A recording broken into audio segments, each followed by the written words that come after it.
Olá, bem-vindos a mais um DR. Esse é o nosso DR de número 22, e que eu intitulei provocativamente de A Melhor Cena do Livro. Gente, sejam muito bem-vindos. Meu nome é Thiago Novaes, é o primeiro encontro de vocês. Esse é o Diário do Romance, o relato, a discussão, os bastidores da elaboração de um romance, Dionísio e Berlim, que é o nome provisório de uma obra que foi contemplada com uma bolsa do PROAC, da Secretaria do Estado da Cultura de São Paulo. Não é, gente? Sejam todos muito bem-vindos. A gente está numa quinta-feira de 2016, a gente já está aí na metade do nosso percurso. Bom dia, Tina, bom dia a todos. Hoje eu vou conversar sobre algumas derivações da conversa de ontem, sobre algumas coisas que a gente abordou ontem que ficaram um pouco incompletas e outras coisas que foram se desenrolando a partir da discussão de ontem, né? Para quem perdeu, olá Rafael, olá Thiago, tudo bem? Olá Everaldo, bom dia. Para quem perdeu, eu remeto a vocês, tanto no YouTube quanto aqui no Facebook. Queria inclusive mandar aí saudações para quem não pode assistir ao vivo. Tá sempre presente no YouTube, a gravação tá sempre presente aqui no Facebook. Olá Márcia, olá Fernando. Então, remeto vocês à nossa discussão de número 21, chamada Um Inquietante, onde a gente discute um pouco de alguns elementos que atingem o autor em cheio, principalmente os pertinentes à ideia do pudor, daquilo que a gente não consegue escrever porque encontra limites na nossa elaboração, na nossa elaboração de determinados temas, na elaboração de abordagens específicas, né? E aí a gente enumerou, eu fui atrás, inclusive, bom dia Gra, bom dia Rafael, legal Rafael, bacana, tudo bom? O que eu estava falando é algumas coisas que surgem na nossa discussão. Eu fui atrás, eu reli aí os comentários de vocês e vi como é interessante mesmo esse tema, né? De como a gente tá muitas vezes numa linha tênue entre aquilo que a gente consegue falar e aquilo que a gente não consegue falar. E de como muitas vezes o importante de se falar é justamente aquilo que é muito difícil de abordar, né? É muito difícil de tratar. Gente, a conversa foi... Olá, André, tudo bom, Miriam? Tudo bem? A conversa foi tão séria ontem que eu cheguei a levar esse nosso papo para análise. Olá, Victor. Para minha análise, eu estou fazendo algumas entrevistas aí de análise, eu não sei nem se eu vou fazer análise, mas eu estou fazendo as primeiras entrevistas e eu acabei falando desse tema que é... Olá, Diego, tudo bom, Silvio? Que é a nossa relação com... Ou, na verdade, a minha relação com essa determinada cena do livro, que é uma cena que aconteceu naturalmente, ou seja, ela começou naturalmente e ela, de repente, me apresentou problemas que eu não sou o meu personagem. O meu personagem reage com uma certa naturalidade a coisas que, para mim, não são naturais, né? Então, como conseguir escrever essas cenas com naturalidade, não é? E a gente falou disso, tem gente que falou sobre a questão de relações amorosas entre uma professora e um aluno, falou dessa ideia de história de família que acorrenta o filho, o neto, num quartinho escuro. Olá, Cristina, tudo bom?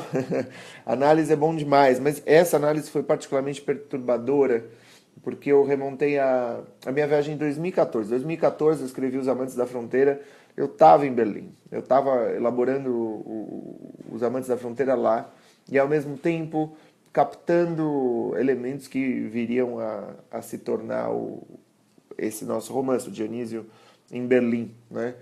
Ou seja, então eu estava, de alguma maneira, escrevendo um livro e fazendo, mesmo que eu não soubesse, não tivesse plena consciência disso, fazendo um trabalho de pré-pesquisa, ou pré-projeto de um outro livro, que seria a sequência do primeiro, né?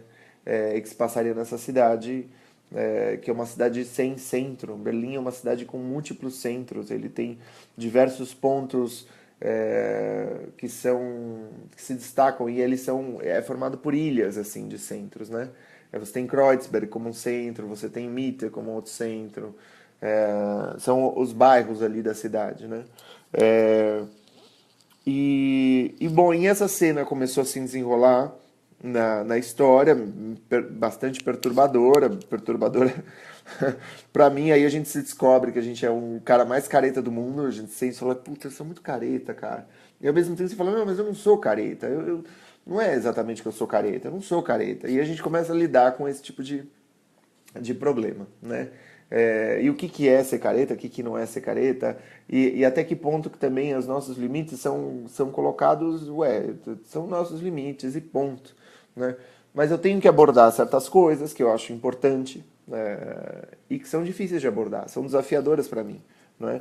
Mas sou eu que estou escrevendo esse livro, né? Ou seja, eu sou o sujeito escolhido para esse livro. Fui eu que escolhi escrever essa obra. E eu acho que a dificuldade que se apresenta é isso. Assim, o que tem de mim nesse processo? Né? Que afinal de contas eu que escolhi. Né? E é isso, lidar com a própria vergonha, lidar com esse estranhamento, com esse pudor, lidar com um personagem que não sou eu e acolher esse personagem, abraçar esse personagem, a sua voz, seu discurso e as suas potências. E, gente, o que aconteceu foi que eu fui chegando em algo que algo que talvez se torne a melhor cena do livro, né? Talvez a cena mais singular, e que é uma cena, por que eu chamo de a melhor cena do livro? Porque ele inaugura um lugar de uma descrição do corpo, com uma descrição natural desse corpo, e do encontro de corpos, né? De uma descrição de um corpo como uma paisagem e como um ritmo, né? E a descrição dos corpos em sua diversidade, na sua múltipla e bela diversidade, né? O corpo na sua naturalidade, o corpo não na sua perfeição idealizada, né? Mas o corpo pelo olhar de Dionísio, né? Ou seja, é o corpo como aceitação absoluta de todos os corpos como desejantes e como desejáveis, todos os corpos como lugares possíveis, todos os corpos como uma descoberta nova, né? E isso é extremamente original e eu nunca vi. É engraçado porque eu estou escrevendo uma cena, a princípio você fala, nossa, óbvio, né? Mas não, eu estou escrevendo uma cena que eu nunca li nada parecido com essa cena, né? E aí eu acho, pô, eu tô chegando num lugar legal. E é engraçado porque é no coração do meu livro, é a cena central do livro, ou seja, no é o capítulo 3 de 5 e na metade da cena, ou seja, esse talvez seja um dos ápices. Assim como Berlim tem muitos centros, esse meu livro também tem muitos ápices, tem momentos de altos e baixos, altos e baixos, altos e baixos. Ele vai fazendo assim. Eu escrevi o Estado Vegetativo. O Estado Vegetativo, por exemplo, era um livro que tinha um crescendo ao final de cada parte. É um livro de 3 partes. No final da primeira parte tinha um crescendo, aí começava a segunda. Aí tinha um outro crescendo, aí começava a terceira e tinha um outro crescendo, né? E esse não. Esse é um livro um pouco como a Cartografia de Berlim, ou seja, ele tem vários picos, né? Ele tem vários momentos. Ele não tem um ápice apenas, como ele tem vários ápices, né? Mas talvez esse seja um dos ápices, mas não é que é um ápice que é uma resolução de algo. Pelo contrário, é um ápice que é uma experiência nova, e é uma experiência nova no âmbito literário também, né? Bom dia, Giovana. Bom dia, Zilda. Fica caindo, que pena. Não consegui ver nenhum essa semana. Poxa, Zilda, que coisa. É, Vocês estão me acompanhando, gente? Estou aqui falando, ninguém comenta. Vocês só falaram bom dia até agora. É, E aqui a gente remete novamente a algo que seja. Porque essa é uma cena estranha também, né? E é engraçado porque a gente fala sobre essa escrita, traz muito da consciência e apropriação do processo. O filme Calígula é bem perturbador. Pois é, Everaldo, mas o filme Calígula ele tem a ver com uma libertinagem, né? Esse livro mostra uma cena que não é uma cena libertina, necessariamente, mas é uma cena libertina. Sim, oba! Oi, Nilceia. Oi, Juarez. Oba, Cíntia, tudo bom? Bem-vinda. É, E aí eu fico pensando, né? Um livro ele tem que balançar, chacoalhar a gente um pouco como leitores. Mas agora eu estou vendo que o livro ele também tem que chacoalhar a gente como autores também. Ele tem que ser uma experiência, né? E se o livro é verdadeiramente uma experiência, ele vai ser difícil. Não é para ser fácil o livro. Ele tem que ser difícil porque ele vai levar a gente para lugares inéditos, né? A experiência é isso. A experiência é você ou relaborar lugares antigos até chegar num lugar novo, ou você descobrir lugares inéditos, né? É, e eu tô. Ontem a gente estava conversando sobre esse texto, que é o texto de 1919 do Freud, desse volume 14. Né? Esse é um volume particular na teoria freudiana, onde ele vai inaugurar a segunda tópica. Né? A primeira tópica é a ideia da consciência e do inconsciente. Foi a grande descoberta ali para 1900. Né? E lá para 1920, o Freud vai falar da segunda tópica, que é a ideia de pulsão de vida e pulsão de morte. Até então, todo sonho era realização de desejo. Todo movimento nosso era uma solução de compromisso entre o princípio da realidade e o princípio do prazer. Né? E o que o Freud vai falar, vai descobrir ao longo das sessões da análise, das suas análises sociais também, porque ele vai fazer muitas análises sociais a partir desse período. Ele vai fazer, né, a psicologia das massas, a análise do eu, né? Ele vai ter aquela coisa da psicologia do grupo, qual que é?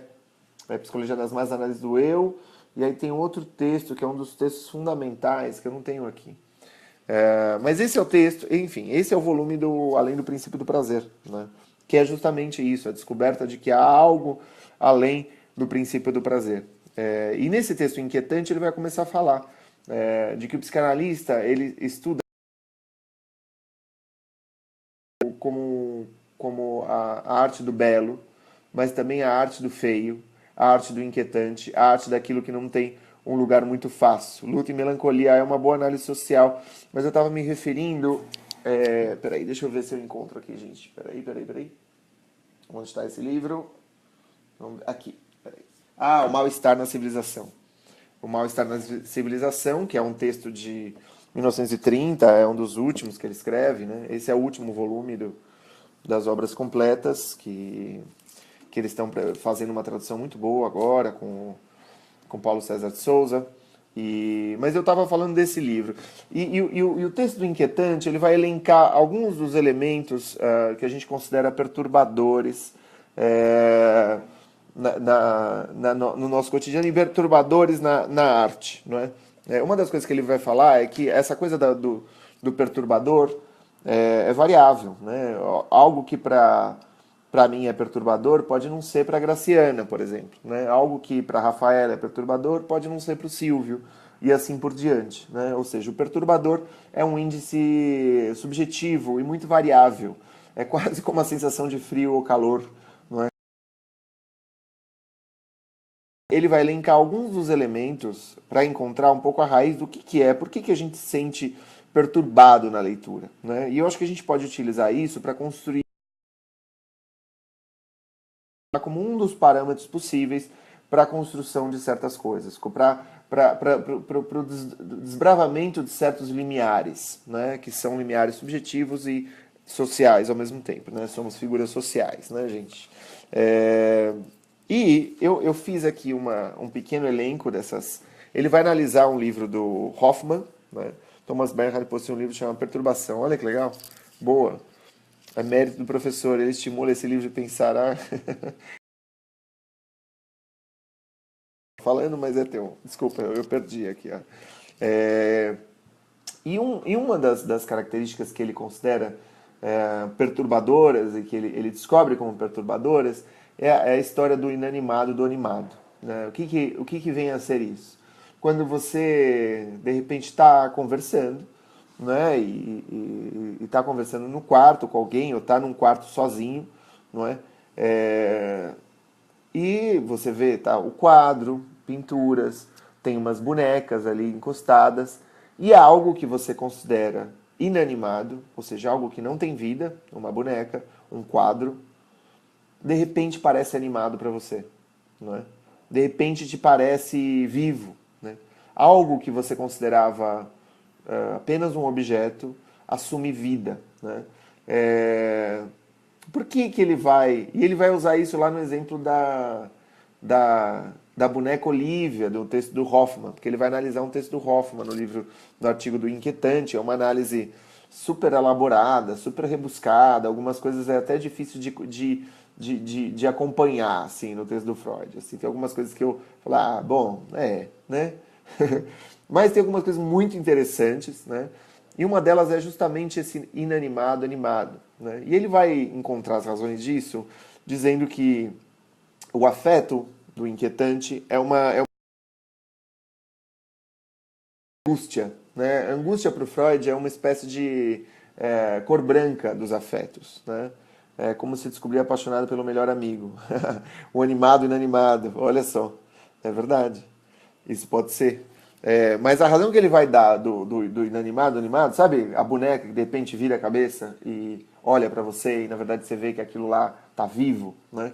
Ele vai falar que isso tem a ver com a ambiguidade com a qual a gente lida com as coisas na infância. Na infância a gente não sabe o que tem vida e o que não tem, né? E os animais são fascinantes porque os animais são variados, os animais não são humanos e eles têm vida, eles correm, eles têm uma forma de se comportar particular, né? E aí a criança fica fascinada por isso, vai atrás, persegue, né? Fica encantada, né? Com pombo, a criança adora pombo, adora cachorro, né?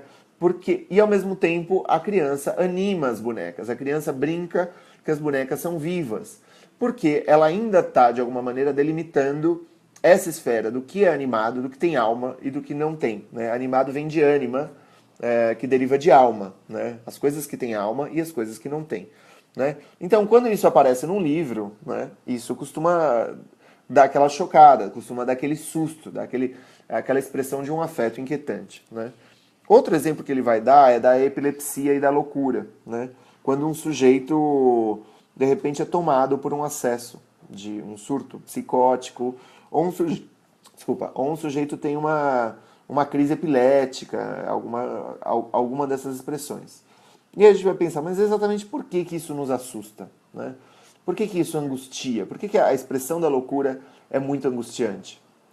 Freud vai dizer que isso é angustiante porque, de alguma maneira, a epilepsia e a loucura elas se assemelham muito com essa alteridade do sujeito. O sujeito, de repente, parece outro, né? O sujeito, de repente, parece possuído por uma outra personalidade, né? E aí a gente está falando de algo da ordem da possessão, né? Os medievais, os antigos, acreditavam que os epiléticos eram também possuídos, né? E os loucos também eram pessoas possuídas, né? As histéricas, os loucos da praça, queimavam esse pessoal achando que esse pessoal estava tomado por uma outra entidade que não eram elas próprias. É a expressão, a famosa expressão, o sujeito está fora de si, né? O estar fora de si nos assusta, né? E é legal a gente poder pensar um pouco na raiz desse tipo de coisa. Por que será que nos assusta? Por que será que nos assombra, né? E a gente vai encontrar, de fato, que muitas vezes essa expressão é assustadora porque realmente parece que o sujeito está possuído. Parece que o sujeito é dois, pelo menos, né? Você não reconhece esse sujeito. Isso provoca um estranhamento que também remete à infância, porque a gente ainda está estabelecendo a ideia de eus, de egos, como coesões identitárias, não é? Olá, Patrícia. Né? Tá muito cabeçuda, né, essa discussão, mas ao mesmo tempo remete às histórias de terror, remete aos nossos medos infantis, remete a esses nossos pavores radicais, né? Outro elemento que o Freud vai destacar aqui e que vocês podem utilizar na ficção de vocês é a expressão do duplo, né? O que é a expressão do duplo? Quando encontramos um sujeito que é mais ou menos uma figura alternativa daquilo que a gente já viu, né? Na língua africana que eu tive de aprender, a expressão deficiente mental era ele tem espíritos. Olha só, Rafaela, é muito bom, muito bom. Você vê? A loucura tem a ver justamente sobre surto psicótico. Olha lá, Everaldo. Gente, retomando essa história, um dos meus livros, que é o Estado Vegetativo, que está acessível para quem quiser, é só clicar ali no thiagonovaes.com.br e tem um botãozinho lá que é ganha um livro, né? E eu dou para vocês em formato de tablet, né, para baixar no tablet, no e-book, no Kindle, etc. O documentário, que é um romance que eu escrevi, que foi parcialmente inspirado num episódio que me aconteceu. Né? Eu fazia análise, voltando para o tema da análise, eu fazia análise, foi minha última análise duradoura, foi meu último processo terapêutico duradouro. E nesse processo de análise, que eu fazia há 10 anos, e eu fazia desde o começo da pós-graduação, comecei a fazer pós, comecei a atender em consultório, e quando você atende em consultório você precisa fazer análise. Então foi um processo longo, eu fazia inclusive 2 vezes por semana, estava adorando esse processo, era uma coisa intelectualmente e afetivamente muito, muito forte. Né?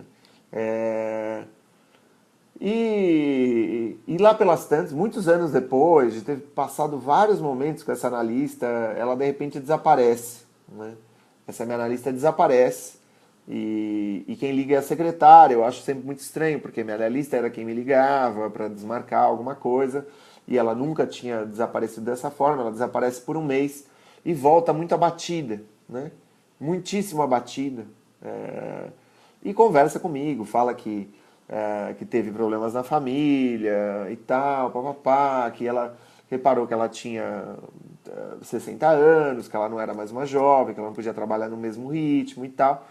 E ela volta muito quieta, muito calada, e ela volta um pouco estranha, essa analista. Né? Opa, Fernando. Fernando, o que eu vou te contar vai te dar uma assustada. E aí eu continuei na análise com ela, às vezes ela interrompia a sessão na metade, o que eu achava muito estranho, ela falava, vou ter que interromper essa sessão. Beleza, tudo bem, tranquilo. Só que não era tranquilo, porque alguma coisa estava se dando e que eu não conseguia captar e que eu ficava tentando ver se tinha a ver com o meu processo, se aquela interrupção tinha a ver com uma interrupção analítica lacaniana, de que, olha, eu tinha falado alguma coisa muito importante. Né? E eis que a minha analista desaparece de novo. Né?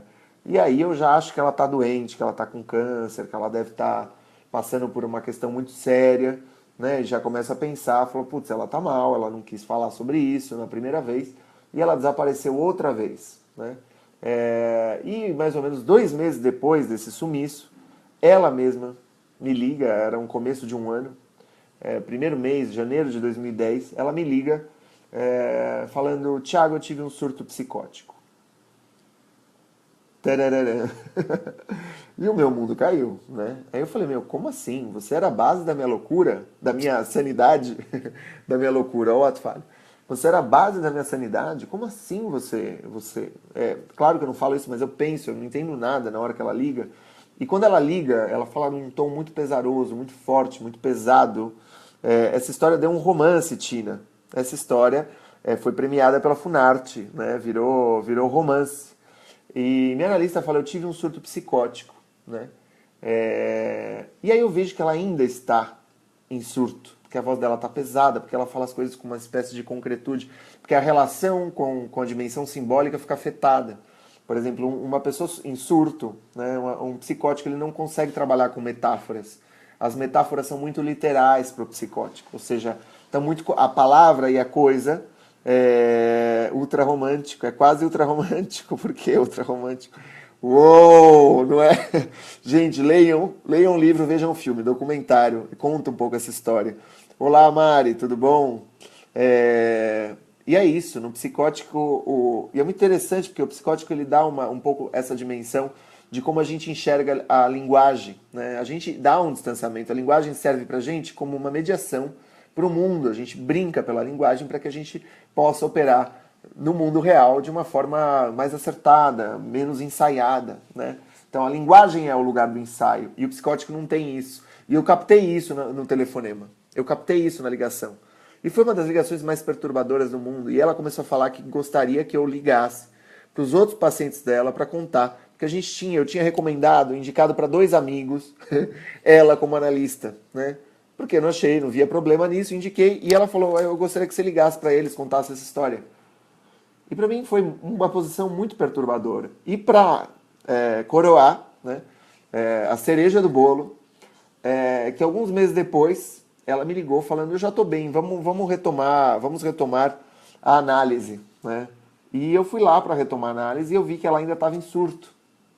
E eu comecei um processo que era porque ela falou, eu preciso dos meus pacientes, eu preciso dessas análises, eu preciso trabalhar, para mim isso é importante. E aí eu comecei um processo que era fazer análise com ela para ajudar a curá-la, né?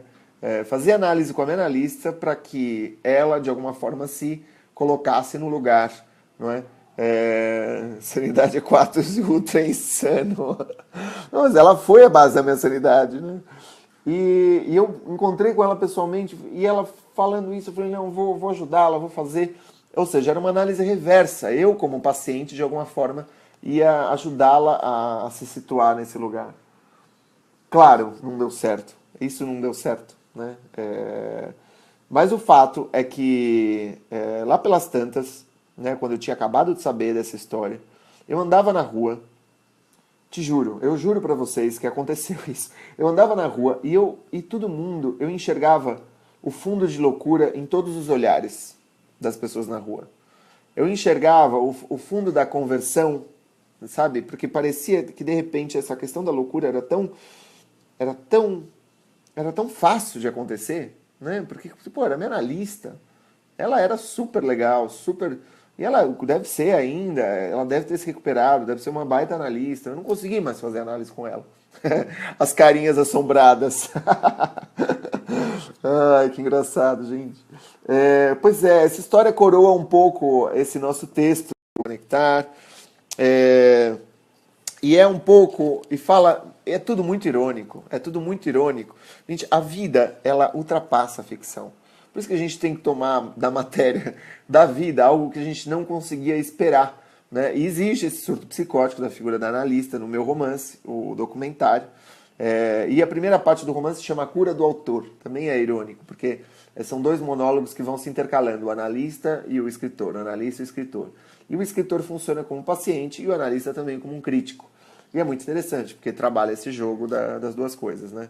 E o capítulo 2 é um diário do autor. A gente está aqui no diário do romance. Eu gosto dessa ideia do diário, de subir um pouco ali no extrato da enunciação, né? Exato. E aí, o fato é que é interessante escrever uma história onde somos todos absurdamente loucos em estado latente, como diria o Fernando, não é? Meus queridos, a gente está chegando ao final de mais um dos nossos encontros. Eu gostaria de convidar vocês a estarem presentes amanhã. Amanhã eu vou fazer uma espécie de macro leitura do romance até agora. Quais foram as dificuldades de cada capítulo? Quais foram as soluções que eu encontrei para enfrentar essas dificuldades e por que essas dificuldades apareceram? E de fato eu acredito que vocês possam se identificar com o trabalho de vocês de construção dos romances, não é?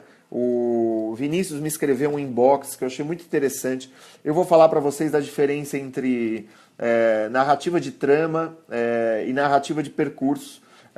Eu vou dar algumas informações muito bacanas que eu espero que vocês usufruam dela. Gente, eu não tomo como garantida a atenção de vocês, por isso eu espero valer cada minuto desses nossos encontros. Agradeço a atenção de vocês, eu sei que muita coisa compete diariamente por essa atenção. E para mim é uma honra estar conversando com vocês. E eu sou o Thiago Novaes, quem não se inscreveu ainda, escritacriativa.net.br. Esse é o Diário do Romance e a gente se vê amanhã às 11h30, das 11h30 ao meio-dia. E no DR de número 23, estamos passando pelo Rubicão, atravessando o Rubicão.